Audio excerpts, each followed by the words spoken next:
Hello guys, कैसे हो आप सब। चलो आज दिखाते हैं आपको एक interesting cartoon video. Let's go. की दिनेश के पास दो गायें थीं, कपिला और गौरा। गौरा दूध दे रही थी और कपिला गर्भवती थी। दिनेश गौरा का दूध बेचकर कमाई करता था और इसीलिए उस पर हमेशा मेहरबान रहता था। मगर कपिला दूध नहीं देती थी, इसीलिए दिनेश उसकी तरफ ध्यान ही नहीं देता था। लालची और निर्दयी दिनेश गौरी को अच्छा खाना खिलाता था, मगर बेचारी गर्भवती कपिला के आगे सूखी घास डाल देता था। इसीलिए कपिला हमेशा दुखी रहती थी। गौरा बहन, देखो तो ये दिनेश कितना लालची है। मैं इसे दूध नहीं देती तो मुझे सूखी घास खाने को देता है, और मैं इसे दूध देती हूँ इसीलिए यह मुझे अच्छा खाना देता है। कपिला बहन, तुम दुखी मत हो। जब तुम्हें बच्चा पैदा होगा और तुम इसे दूध देने लगोगी, ये तुम्हें भी अच्छा खाने को देगा। तब तक पता नहीं मैं मरूंगी या बचूंगी। इस तरह भूखी प्यासी रहकर कब तक जिंदा रह पाऊंगी बहन। यह कहकर बेचारी कपिला की आंखें छलक आती हैं। गौरा से कपिला का रोना नहीं देखा जाता तो वह कपिला को समझाते हुए कहती है, कपिला रो मत मेरी बहन, तुझे कुछ नहीं होगा। सुन, ये दिनेश लालची और निर्दयी है तो क्या हुआ, इसकी घरवाली सुमन तो दयालु है ना। देखना वह तुम्हारे बारे में जरूर कुछ सोचेगी। दिनेश जितना लालची और कठोर आदमी था, उसकी पत्नी सुमन उतनी ही दयालु और कोमल हृदय थी।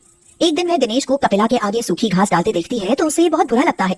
वह दिनेश से कहती है, आप भी कितने लालची और कठोर हो। इस गौरा को तो पौष्टिक आहार खाने को देते हो और इस बेचारी गर्भवती कपिला को बस सूखा चारा, और वह भी पेट भर नहीं। अरे मैं क्या कोई धन्ना सेठ हूँ जो इस गर्भवती गाय को मुफ्त में अच्छा खाना खाने को दूं? अरे ये कौन सा दूध देती है? गौरा तो दूध देती है दूध, इसीलिए उसे पौष्टिक आहार खिलाना जरूरी है, समझी? पर यह गर्भवती है, इसका और इसकी कोख में पल रहे बच्चे की सेहत का ख्याल रखना भी तो जरूरी है। कोई जरूरी नहीं है, सूखी घास खाने से ये और इसका बच्चा मर नहीं जाएंगे। गौरा के दूध से होने वाली आमदनी मैं इसके खाने पर नहीं लुटा सकता। यह कहकर दिनेश चला जाता है और सुमन कपिला की तरफ देखती है तो उसकी आंखों से आंसू टपक रहे होते हैं। सुमन को कपिला पर बहुत प्यार आता है और वह स्नेह से कपिला का माथा सहलाते हुए कहती है, रो मत कपिला, मैं जानती हूँ कि तू गर्भवती है और इस हालत में तेरी और तेरे बच्चे की सेहत का ख्याल रखना जरूरी है। सुन ले, मैं तेरी रस्सी खोल देती हूँ, जा तू गौरा के साथ खाना खा ले। यह कहकर सुमन कपिला की रस्सी खोल देती है और कपिला गौरा के खाने में मुंह मारने लगती है। यह देख गौरा बहुत खुश होती है और कहती है, कपिला बहन, तू पेट भर कर खाना खा ले, तेरा बच्चा भूखा होगा। नहीं नहीं बहन, मैं पेट भर कर खा लूंगी तो तू क्या खाएगी? मैं तो बस इतना ही खाऊंगी कि मेरे पेट में पल रहे बच्चे को थोड़ा पोषण मिल जाए। उस दिन के बाद दिनेश जैसे ही गौरा और कपिला को चारा डालता, सुमन चुपके से कपिला की रस्सी खोल देती और कपिला गौरा के साथ थोड़ा पौष्टिक खाना खा लेती। फिर कुछ देर बाद सुमन आती और कपिला को फिर से उसके खूंटे पर बांध जाती, मगर गौरा को पूरी खुराक न मिलने पर वह कम दूध देने लगती है। इससे दिनेश का माथा ठनक जाता है और वो सोचता है, क्या बात है, भरपूर खुराक खाकर भी गौरा कम दूध देने लगी है। आखिर से हो क्या गया है? ऐसा होना तो चाहिए नहीं, कुछ न कुछ गड़बड़ तो जरूर है। कोई गड़बड़ नहीं है, दूध तो कम ज्यादा होता ही रहता है ना। आप चिंता न करें, गौरा 2-4 दिन में पहले की तरह दूध पर आ जाएगी। हाँ। दिनेश सुमन के ये कहने पर बात को भूल तो जाता है, मगर फिर एक दिन कपिला को गौरा के साथ खाना खाते देख लेता है। कपिला को गौरा का खाना खाते देख दिनेश को उस पर बहुत गुस्सा आता है और वो कहता है, अरे इस कब्बा को किसने खोल दिया? इसकी ये मजाल की गौरा का खाना खाए। थोड़ा खाना खा भी लिया तो कौन सा पहाड़ टूट पड़ा? यह भी हमारी ही गाय है, कल को यह भी तो दूध देगी। कल को दूध देगी ना, फिर आज अच्छा खाना क्यों खाए? आज से पूरे 4 दिनों तक इसे सूखी घास भी खाने को ना दूंगा, तब अकल ठिकाने आएगी इसकी। इतने निर्दयी मत बनिए, गौ माता है और वो भी गर्भवती, इसे भूखी प्यासी रखा तो पाप लगेगा। अरे जो लगना है लग जाए, पर इसे सजा तो मिलेगी। और सुनो, जो तुमने इसे खाना दिया तो तुम्हें भी घर से निकाल दूंगा, समझी? यह कहकर दिनेश कपिला को उसके खूंटे पर मजबूती से बांध देता है। बेचारी गर्भवती गाय खाना ना मिलने पर 2 दिन में ही कमजोर हो जाती है और उसे अपने बच्चे की चिंता सताने लगती है। गौरा बहन, इस दिनेश ने तो मुझे मारने की ठान ली है। मुझे और एक दिन खाना ना मिला तो समझ मैं और मेरा बच्चा तो मर ही जाएंगे। यह कहकर कपिला रोने लगती है तो गौरा से उसका रोना देखा नहीं जाता। गौरा उसे तसल्ली देते हुए कहती है, कपिला बहन रो मत, तुम्हें और तुम्हारे बच्चे को कुछ नहीं होगा।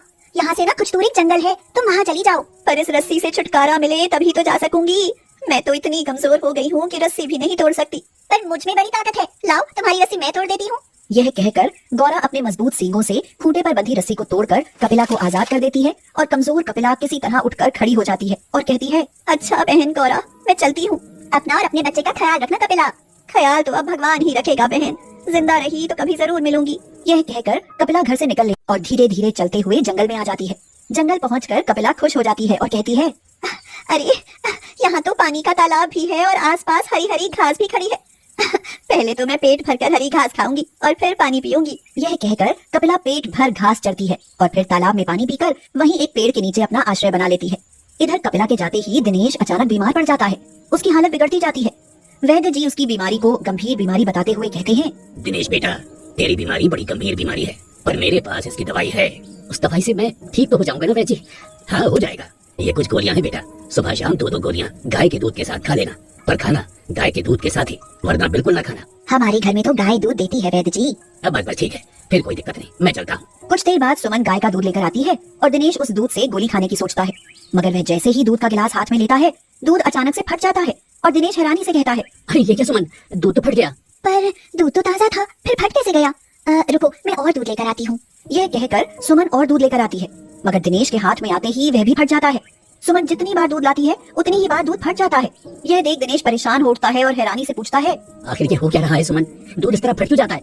यह तो भगवान ही जाने क्या हो रहा है। हो सकता है हमारा दूध खराब हो।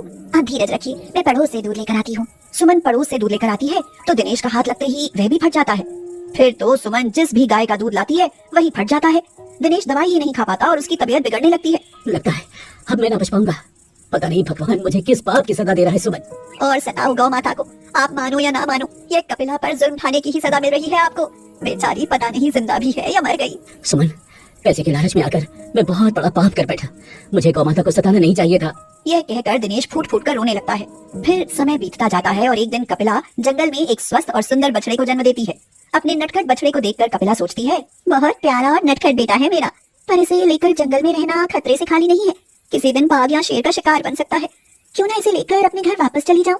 अब तो मैं दूध देती हूँ, इसीलिए दिनेश मेरी और मेरे बच्चे की अच्छे से देखभाल भी करेगा। हाँ, यही ठीक रहेगा। यही सोचकर कपिला अपने बछड़े को लेकर घर की तरफ चल पड़ती है। कपिला घर आकर सबसे पहले गौरा से मिलती है। गौरा उसे और उसके बच्चे को देखकर फूली नहीं समाती और मारी खुशी के उसकी आंखें छलक आती हैं। वह कपिला से कहती है, कपिला बहन कैसी हो? मुझे तो तुम्हारी बहुत याद आती थी। मैं भी तुम्हें बहुत याद करती थी बहन। अरे वाह, तुम्हारा बेटा तो बहुत प्यारा है। हाँ बहन। कपिला यह कह ही रही होती है कि तभी दिनेश आकर सीधे कपिला के पैरों में गिर जाता है और कहता है, मुझे माफ कर देना गौ माता, मैंने तुम पर बड़े अत्याचार किए हैं। यह कहकर दिनेश रोने लगता है। उसे रोते देख कपिला की भी आंखें भर आती हैं। कपिला उसे माफ कर देती है। यह सब देख सुमन बहुत खुश होती है। फिर अचानक कपिला के थनों से दूध टपकते देखती है तो सुमन तुरंत दूध निकालती है। सुमन बीमार दिनेश को कपिला का दूध देती है तो दूध फटता ही नहीं है। यह देख दिनेश की सारी परेशानी दूर हो जाती है। वह कपिला के दूध से दवा खाकर जल्दी ही ठीक हो जाता है और फिर गौरा और कपिला की मन से सेवा करने लगता है। गाइस, अगर आपको ये वीडियो अच्छी लगी तो वीडियो को लाइक शेयर कमेंट करके बताना और चैनल को सब्सक्राइब जरूर करना।